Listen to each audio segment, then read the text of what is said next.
হ্যাঁ।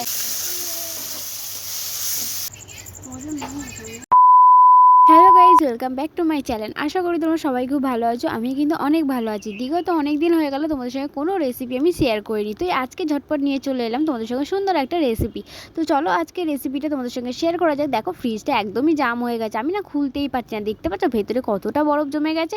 আর এই দেখো ফ্রিজে কিছু অল্প কিছু চিকেন ছিল, সেই চিকেনটাকেই আমি বার করছিলাম। বার করতে গিয়ে তো আমার কালঘাম ছুটে গেল, কারণ এতটা পরিমাণের বরফ পড়েছিল। আর ওর উপরে দিয়ে দিলাম একটু জল, কারণ ওর উপর জল না দিলে আমার হাত দিয়ে তোলা সম্ভব না। চিকেনগুলো পুরো জমে গেছে বরফে। আর ওদিকে আমি ময়দাটাও রেডি করে নিলাম। আর এদিকে দেখছো আমি ডালটাও কিন্তু বার করে নিয়েছি। আর ডালটা দেখো একদমই পুরো সকালে ভিজিয়ে রেখেছিলাম, সেই জন্য সেদ্ধও হয়ে গেছে। আর এই দেখো এখানে কি সুন্দর করে ফুলকো ফুলকো হয়ে গেছে। আর তোমরা দেখে বুঝতেই পারছো আজকে কি রেসিপি করব। হ্যাঁ, একদমই ঠিক হয়তো ধরেছো, কারণ আজকে করব কিন্তু চিকেন তরকা। তো চিকেন তরকা হয়তো রেসিপি তোমরা অনেকেই জানো, তাও তোমাদের সঙ্গে একটু শেয়ার করলাম, কারণ যারা যারা জানো না তাদের একটু কাজে আসবে।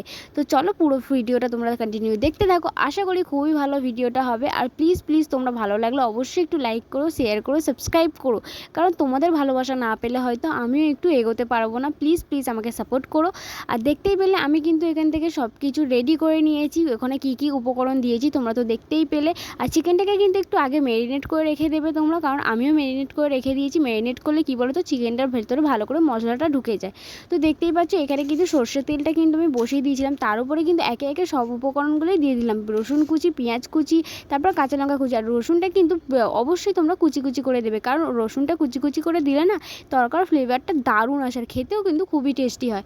তারপরে দেখো যে উপকরণগুলো দিয়ে আমি কষাচ্ছিলাম তার মধ্যে দিয়ে দিলাম কুচু কুচু চিকেন কুচিটা। তারপরে দিয়ে দিলাম একটু টমেটো কুচি, একটু হলুদ, তারপর একটু নুন আর একটু কিন্তু জিরের গুঁড়ো দিয়ে এটাকে ভালো করে একটু ম্যারিনেট করে নেবো। এটাকে হালকা করে কষতে থাকবো। কষতে কষতে যখন তেলটা ছেড়ে দেবে তারপরে কিন্তু অবশ্যই আমরা এই তড়কা মশলাটা দেবো। তড়কার মশলাটা দিলে কিন্তু এর ফ্লেভারটা আরও দ্বিগুণ হয়ে যায়।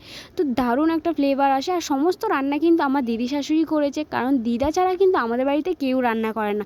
রান্নাটা আমরা খুবই কম করি। হ্যাঁ, আমরা করি না তা না, করি, কিন্তু আমাদের বাড়িতে বেশিরভাগ দিদা করেন, কারণ দিদার হাতে রান্নার টেস্টই আলাদা, খুবই সুন্দর টেস্ট। তো তোমরা যারা যারা হয়তো দিদার হাতে বা আগেকার মানে দিদা ঠাম্মাদের হাতে রান্না খেয়ে থাকবে তারা হয়তো বুঝতে পারবে, কারণ আমাদের দিদার হাতে রান্না কিন্তু খুবই টেস্টি। দেখতেই পাচ্ছ তরকারির কালারটা।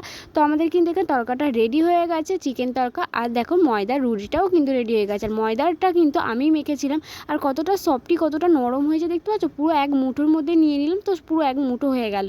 তো সত্যিকারে খুবই নরম হয়েছিল। আর ময়দাটা কীভাবে মাখলে এতটা নরম হয় তার উপকরণ তোমাদের অন্য একটা ভিডিওতে তোমাদের সঙ্গে শেয়ার করে দেবো। আর ততক্ষণ তো আমার বরকে নিয়ে আমি বসে গেলাম রিভিউ দেওয়ার জন্য। দেখো আমার বর কেমন করে রিভিউ দেয়। তো এখানে রিভিউ দিয়ে বুঝিয়ে দিল যে কতটা টেস্টি হয়েছিল। সত্যিকারে খুব সুন্দর হয়েছিল। তোমরা কিন্তু অবশ্যই বাড়িতে ট্রাই করে আমাকে অবশ্যই কমেন্ট করো। আজকের মতো ভিডিওটা এই পর্যন্ত। ভালো লাগলে অবশ্যই like, comment, share and subscribe করে পাশে থেকো। টাটা, দেখা হচ্ছে নেক্সট ভিডিও।